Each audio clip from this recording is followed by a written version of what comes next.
खुश खबर आहे भारतीय क्रीडा रसिकांसाठी। ही रिओ ऑलिम्पिकसाठी थाळीफेकपटू सीमा पुनिया ही पात्र ठरलेली आहे।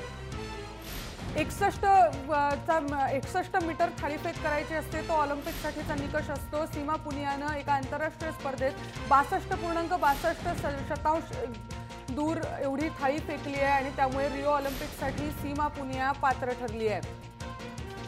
सीमाच्या नावावर थाळीफेकमध्ये अनेक विक्रम आहेत। हे तिचं तिसरं ऑलिम्पिक असणार आहे। सगळ्यात महत्त्वाचं म्हणजे सीमा पुनिया आणि ही एकूण 18वी ॲथलीट ठरली आहे जी यंदा रिओसाठी पात्र ठरली आहे।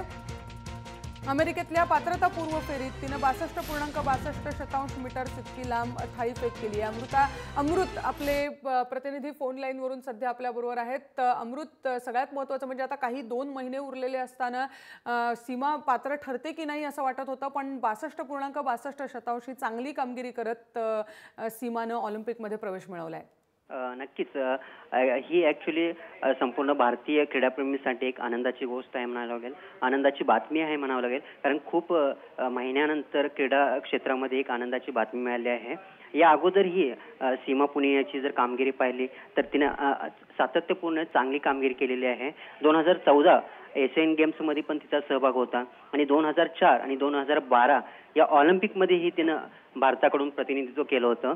या पात्रता फेरीमध्ये ती क्वालिफाय होते की नाही असा एक सगळ्यांच्या मनात शंकेची पाल चुचकत होती, पण तिनं जी तिचा पात्रता फेरी होती 62 मीटरपेक्षा तिनं जास्त थाळीफेक केलेली आहे। ॲक्च्युली जी क्वालिफाय होण्याची आवश्यकता असते ती 61 मीटरपर्यंत असते, पण 61 मीटरपेक्षाही तिनं जास्त म्हणजे 62 मीटरपेक्षाही जास्त थाळीफेक करून ती या रिओ ऑलिम्पिकसाठी पात्र ठरलेली आहे।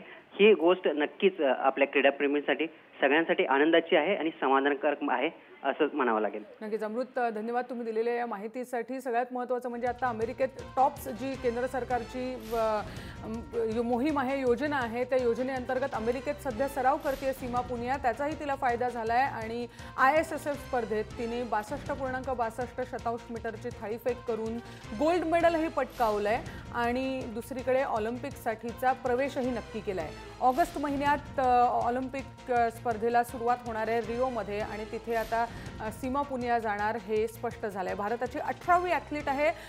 यंदा ॲथलेटिक्समध्ये सुद्धा भारतीय टीमचं पथक मोठं दिसतंय। 18 जण पात्र ठरले आहेत रिओ ऑलिम्पिकसाठी।